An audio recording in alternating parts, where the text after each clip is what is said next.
Urban Meyer isn't pulling any punches when it comes to Deion Sanders and the Colorado Buffaloes.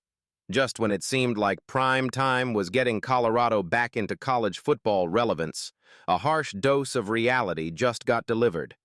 Meyer, the three-time national champion and former head coach of the Ohio State Buckeyes, sent a clear message. This season isn't going to be easy. In fact, it might be Sanders' toughest yet. But let's back it up for a second.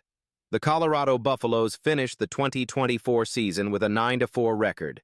That's right, 9 wins, something they hadn't sniffed since 2016. And let's be real, the Buffs had become more of a punchline than a powerhouse for years. But prime time brought more than swagger. He brought results. He inherited a program that went 1-11 in 2022. In year one under Sanders, they improved to 4-8. Then, in 2024, they nearly doubled that. The turnaround was legit. But success comes at a cost. Colorado has lost a lot of star power heading into 2025. Travis Hunter, gone. Shedeur Sanders, gone. LaJohntay Wester, gone. Jimmy Horn Jr., gone. All drafted into the NFL. That's the heart and soul of the offense, wiped off the roster in one offseason. It's no surprise Urban Meyer raised eyebrows when he said what everyone else was thinking. That's the brutal truth. The bar has been raised. Prime time said it, but now he has to live up to it. There's no more novelty, no more grace period, no more hype train fueled by social media clips and bold declarations. It's put up or shut up time in Boulder. And here's the kicker. This 2025 roster looks nothing like last year's. And he's not wrong. In 2023, Colorado brought in 52 new players through the portal. In 2024, it was 43. This year, that number dipped to 33. The wild roster overhauls have slowed. That means Deion Sanders has fewer chances to plug holes with veteran talent. And when you lose that much firepower to the draft, you need reinforcements fast. But don't count prime out just yet. Colorado still landed some serious talent. 4-star wide receivers, Sincere Brown and Hykeem Williams bring explosive playmaking potential.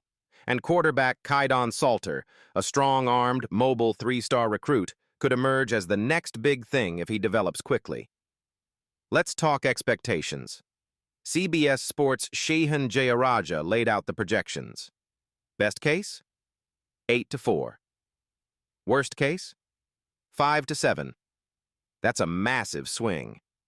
That's the kind of volatility that can flip the narrative on a coach's season real fast. If Colorado goes 8-4, Sanders silences the doubters and shows he can rebuild on the fly. If they slip to 5-7, questions about staying power, culture, and roster strategy are going to get loud, fast. And it's not like Sanders is getting a warm-up game to ease into the year. The Buffs open against Georgia Tech. ESPN Betty has Colorado as a 4.5-point underdog. This isn't a cupcake. This is a tone setter, a trap. A game that could either kickstart momentum or unravel everything before it starts. Lose that opener, and the pressure cooker just gets hotter. And then there's the schedule. Big 12 matchups are no joke. This isn't the old Pac-12 where teams traded 40-point shootouts every Saturday. These Big 12 defenses will hit you in the mouth. They're fast, physical, and built to exploit inexperienced quarterbacks and untested offensive lines. Kaidon Salter is going to be baptized by fire. And without Travis Hunter locking down receivers or flipping the field with a big play, there's a whole lot more on the shoulders of the unknown. It's worth remembering where this all started. When Deion Sanders took over in 2023, he didn't promise slow growth. He promised immediate change. He flipped the roster, flipped the culture, flipped the national narrative around Colorado, and for a while, it worked. The Buffs were the story of college football. National media couldn't get enough. Ratings were through the roof. Recruiting interest exploded.